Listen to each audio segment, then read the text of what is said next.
வணக்கம் நண்பர்களே, என்றும் நாங்கள் ஒரு சுவாரஸ்யமான காணொளியினூடாக உங்களை சந்திக்கின்றோம்.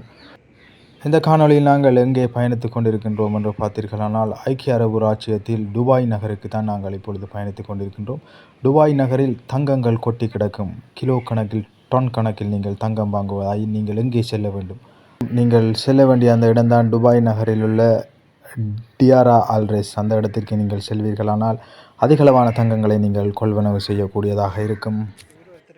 அந்த தெருவுக்கு நீங்கள் செல்வீர்களானால் அந்த தெரு முழுவதுமே நீங்கள் கோல்ட் ஜுவல்லரிஸை மட்டுமே நீங்கள் பார்க்கக்கூடியதாக இருக்கும். இந்த காணொளியை நீங்கள் பார்க்கும்போது அதனை அறியக்கூடியதாக இருக்கும். பாருங்கள் நண்பர்களே, ஐக்கிய அரபு ராச்சியத்தில் நீங்கள் தங்கம் கொள்வனவு செய்வதற்கு பெஸ்ட் பிளேஸ், மிகச்சிறந்த இடம் என்று நாங்கள் பார்ப்போமானால் இந்த இடம்தான்.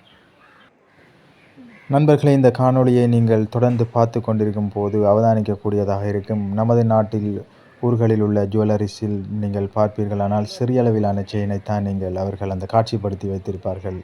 இங்கே பாருங்கள், அந்த அளவுக்கு இல்லை. இந்த பருமனை பாருங்கள்.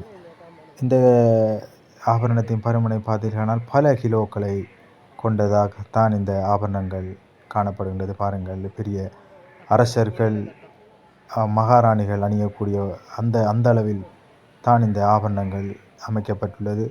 நீங்கள் தற்போது பார்த்து கொண்டிருக்கும் இவ்வாறான ஆபரணங்களை நீங்கள் திரைப்படங்களில் தான் பார்த்திருப்பீர்கள். ஆனால் துபாய் நகருக்கு நீங்கள் வருவீர்கள், ஆனால் நேரில் இதை பார்க்கக்கூடியதாக இருக்கும். இந்த காணொளியை பார்த்து கொண்டிருக்கும் நண்பர்கள் மறக்காமல் எமது சேனலை சப்ஸ்கிரைப் செய்துவிட்டு செல்லுங்கள். இன்றைய தினம் ஐக்கிய அரபு ராச்சியத்துக்கு நீங்கள் வருவீர்களானால் தங்கம் கொள்வனவு செய்வதற்கு சிறந்த இடம் எங்கே என்பதை பார்த்திருந்தோம். இந்த காணொளி உங்களுக்கு பிரயோசனம் உள்ளதாக அமைந்திருக்கும் என்று நம்புகின்றோம் நண்பர்களே. மீண்டும் ஒரு நல்லதொரு காணொளியினூடாக உங்களை சந்திக்கும் வரை விடைபெற்றுக் கொள்கின்றோம். நன்றி, வணக்கம் நண்பர்களே.